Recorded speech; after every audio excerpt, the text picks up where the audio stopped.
크기만 주는 것도 중요하지만 모양이 중요하다라고 설명을 하잖아요. 시간이 지남에 따라 변해질 모양들은 내가 예측할 수 있잖아요. 그런 것들 충분히 상담을 해서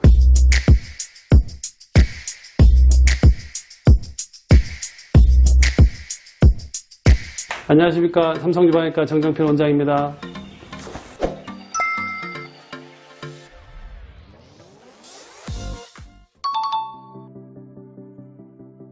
축소 수술이 위험한 수술은 아니고 충분한 양을 줄이면서 미용적인 형태를 만들려면 여러 가지 고려해야 될 것들이 있기 때문에 좀 복잡하긴 하지만 그렇다고 해서 뭐 환자분한테 위험이 가해지는 합병증이 되게 많은 그런 수술은 아니에요. 시간이 길다 하더라도 전신마취하에서 안전하게 모니터하면서 수술하게 되면 그런 것들은 걱정하지 않아도 되죠. 축소 수술하고 나면 통증이 그렇게 심하진 않지. 축소 수술은 무거운 걸 줄여주는 수술이기 때문에 그런 압박감들은 사실은 전혀 없고, 이제 그 절개를 했기 때문에 절개 부위 상처로 인해서 오는 통증이 있는데 그 정도는 충분히 먹는 약으로 조절이 가능하고, 수술하고 하루 이틀이면 뭐 충분히 일상생활 가능할 정도라고 보면 되죠. 이게 축소 수술은 일자, 오자 두 가지로만 딱 설명하기는 조금 사실 애매하긴 한데, 일반적으로 가장 많이 알려져 있는 게 일자, 오자인데, 같은 일자라 하더라도 여러 가지 방법이 있긴 해요. 오자도 마찬가지고.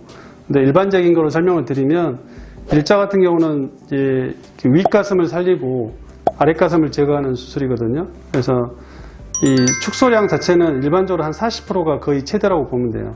그래서 이제 축소량은 조금 제한되어 있긴 하지만 윗가슴을 살리기 때문에 윗가슴이 뽕긋하고 좀 더 미용적인 형태를 만들 수 있고, 또 시간이 지나더라도 그런 형태들을 좀 오래 유지할 수 있는 그런 장점들이 있어요. 오자 같은 경우는 이제 아랫가슴을 살리고 나머지 가슴들을 제거하는 방법인데, 아랫가슴만 살리기 때문에 축소량을 뭐 한 60% 이상까지도 제거할 수는 있지만 윗가슴이 많이 없어지기 때문에 시간이 지남에 따라서 좀 처져 보이는 형태, 그런 형태가 나올 수는 있어요.